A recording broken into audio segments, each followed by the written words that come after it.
Welcome back to my Myrtle Beach real estate video blog, and today we're going to talk about what every seller loves to talk about: how do we handle multiple offers?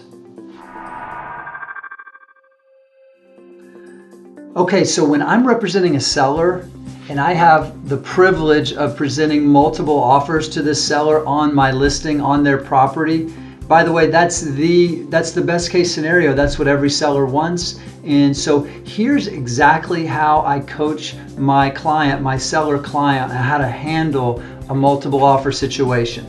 Let's just paint a scenario. I've got two different buyer's agents from two different companies that have presented me an offer within a few hours or even 10, 12 hours of each other. We're in a multiple offer situation.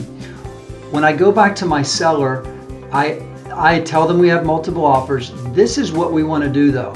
We want to go back without countering. We want to go back to both of the agents representing the buyers, and we want to say the following: thank you so much for the offer. My seller is aware that we have multiple offers and have asked me to ask you to get your buyer to bring their highest and best offer. That's price and terms. Get me back that in writing, and I'll present both to my seller and they'll choose the best one for them. So both buyers will actually bring their offer up, presumably, in price and terms. So without my seller sticking their neck out and making any kind of counteroffer, both buyers blindly bid against each other and make their highest and best offer in writing, and I present that to the seller. 99% of the time, the seller is going to be pleased with this outcome, and the reality is that's the market. Whatever that highest and best is truly the value of the property in the market at that moment. One of the questions I get, and it's not often, but what would be a reason why you wouldn't take the highest offer?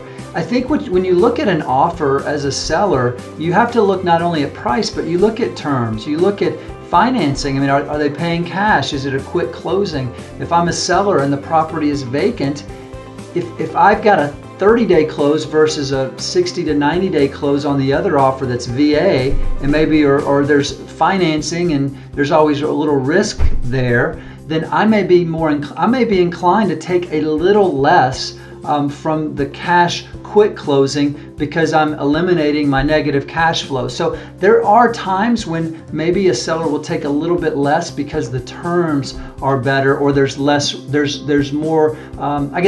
risk of it falling apart, so to speak.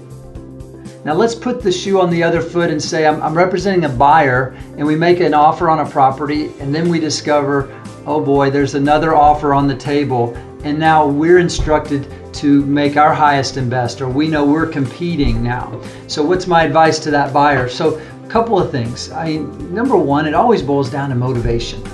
If this home is absolutely perfect for you and your family, and we've looked for weeks and haven't found the right property, I'm going to coach them to how to compete and win.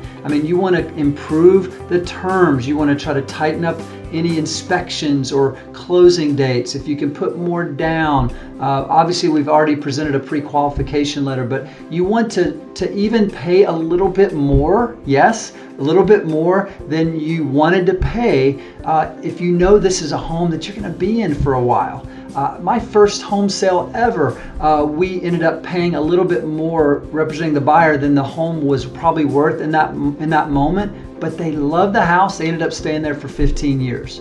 So that's how you want to compete. You want to make your best offer, but if you've got options, good news, you don't have to. You might get it, you might not. You go on to the next one. Thanks again for watching this video. I hope you learned something in the negotiation process. As always, I'm here for you. Call me, email me, or click those links on the page, and I look forward to talking to you next time.